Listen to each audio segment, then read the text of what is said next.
Welcome to Richard and Greg, a channel dedicated to discussion, debate and argument on a whole array of topics. Just 2 days ago we published a video entitled Richard and Greg, Coronavirus Upsetting Global Markets, where gold and silver rose while markets fell. While gold and silver rising even further, and we thought we would check in with Greg to discuss what the current situation is and whether it's getting better or worse. So let's listen to our discussion with Greg updating us as to where we are with this pernicious virus. Good morning, Greg. Good morning, and it is for a change. Although we've got flood forecasts everywhere, it's brilliant sunshine here, which makes a pleasant change.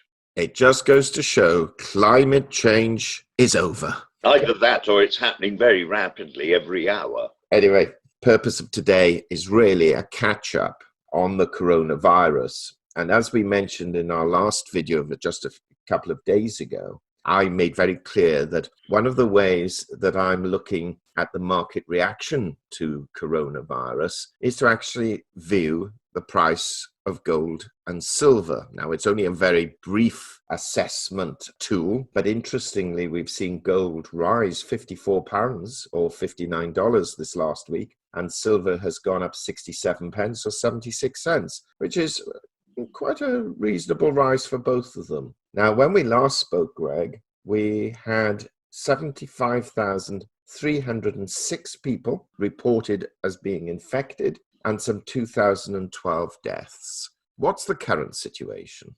Well, the current situation has continued to deteriorate, with 77,924, abbreviating 78,000.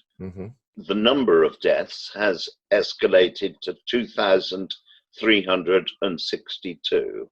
Right. If you just stop there a second. The number of infections, 77,924 compared with 75,306. Well, that's a 3.5% increase, Greg. Let's look at the deaths. 2012 originally, now 2,362. Now that's a 17% increase. So we've got a 3.5% infection increase and a 17% death increase. If I was reading that, I would say, it looks like the infection rate is slowing down, but the death rate obviously seems to be potentially rising. How do you assess those figures and what do you make of them? Well, let me put it in other terms. Would you rather have 100% of 1,000 or 1% of 1,000,000? 3.5% increase on near as damn it 78,000 is an awful lot of people, as opposed to 17% increase in death rate, or should I say death figures, on 2,300 is a lot of people if you're in any way connected with them. I think they are marrying up with each other. Big numbers, small percentage increase is still a big number. Smaller numbers, larger percentage increase still gives us a worrying trend.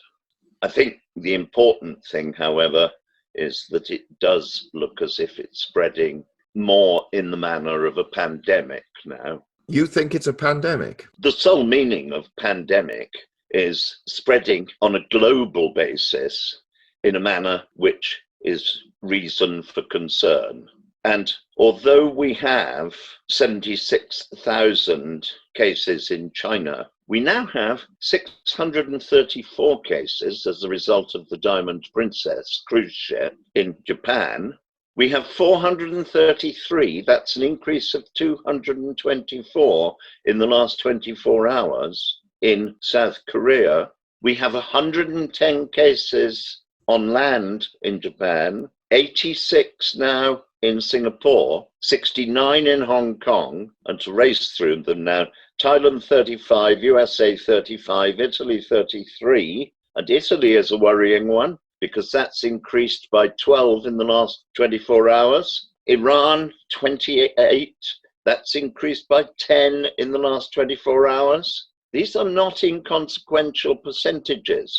10 when there were 28 out of 28 is something to be concerned about. 12 out of 33 is something to be concerned about. Australia has got 21, Taiwan 26, Malaysia 22, Australia has gained 2 to 21, Germany 16, France 12, and don't forget France has had a death. United Arab Emirates has 11, Macau 10, Canada 9, UK thankfully has seemingly stuck at 9 for the moment. The Philippines 3, but of that, one of them was a death, and Philippines being a slightly more chaotic society, I think there is a danger that they have cases in some of their slum areas. There could well be cases that are not recorded, as with India, which has 3, Russia, which has 2, and judging their indifference about their people, they probably haven't bothered checking. Spain with 2, Belgium with 1, Cambodia with 1, and various other countries with 1. These are not good figures. They point towards the potential for a pandemic. We have to keep our fingers crossed at the moment that it doesn't break into areas like Africa, some areas of South America. Can you imagine the turmoil in Venezuela should the coronavirus materialize there? It would be virtually unstoppable in the society, which is in total collapse as a result of its present government. Not only in total collapse, but people emigrating over the borders at in huge numbers that would spread it all over the place. This is the great danger now that we must look out for. But to see Italy have 12 more and Iran have 10 more in a 24-hour period, I consider deeply worrying. I don't want to be alarmist about this, but I think there's every reason to be marginally alarmed. At the moment, we've controlled it in Britain. But when you think of the number of people who come into Britain illegally or every year, all too often with the encouragement of the Labour Party, we have a potential for a very nasty problem. Okay, well, what do you think the governments are doing right and what do you think they're doing wrong, Greg? I can understand the populism of bringing people home, but I'm not sure it's responsible to move people internationally who we know have been in the proximity of the virus. I would personally prefer to see a lockdown. Yes, some people will, as a result, suffer. Mm-hmm. However, I would say a spot of suffering is a small price to pay relative to spreading this disease into more countries or bringing more of it into any country. That leads to death and suffering. If we can stop the disease with suffering and avoid the deaths, that would be a marked improvement. We are taking a tremendous risk by moving people around. And at the moment, we're taking the people off of the Diamond Princess, where we know there are 634 people have had the virus, which is roughly 10% of the total number of people on the vessel. And if 10% have now got it, there is a probability that of those who are in quarantine still, or should be still in quarantine on that ship, the last people to get the disease and register in those 634 will have been within the last few days.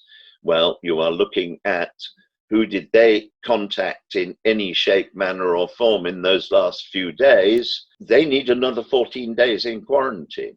Well, Greg, as you know, I'm a figures man, and looking at the number of deaths compared to infections currently, we have 3%. How does that compare to previous viruses and infections? I'm afraid I can't give you off the top of my head the actual percentages. However, I can tell you that in 2003, the SARS virus killed 774 people. And the MERS virus in 2012 killed 858. This is fairly notable, and the frightening part of it is that SARS in 2003 cost the world economy, with 774 deaths, somewhere in the region of 40 billion. Well, we're on pushing 2 4,500 deaths at the moment. And I would have thought that there was an exponential increase in the cost to the world economy. So I can foresee and would hazard to gamble on gold and silver as a method of hedging and capitalizing on this, because when you think that even with the attention that the economy, or should I say economists, are giving to the SARS virus rather belatedly, gold is now near as damn it on its highest figure ever relative to sterling. Absolutely. And I believe that's going to go on climbing for as long as COVID-19 is on the horizon. I would say that there is a drawback at the gambling tables at the moment. It may look a good punt to invest in dollars or sterling or Deutschmark. However, you only need the country you've invested in to take a hit with the virus and suddenly have an outbreak in that country, and their currency will go for a loop, potentially. I would say gold and silver at the moment are much safer bets than investing in currencies as such. But I'm no banker and I'm not an economist. So for God's sake, don't take that as advice, because it'll probably be the complete opposite. I certainly know you're no banker because you said Deutschmark, and I'm afraid Germany hasn't had the Deutschmark since it moved to the euro. But there we go, Greg. It'll be moving back to the Deutschmark. Don't worry. The euro, I think, is doomed. Well, Greg, our next video, we're going to talk about the Sussex royal brand, Harry and Meghan. Will they capitalize on their removal from the royal family, or will they come scurrying back? Thank you very much. Thank you. We hope you enjoyed that discussion, and if so, kindly subscribe to our channel and press the bell sign so that you are notified of our videos as and when they are published. And also in the description box below, we place links to certain books, articles and programs which you may find of benefit, and for which we will receive a small commission should you purchase through our link. And this will help support our channel and to enable us to develop it further.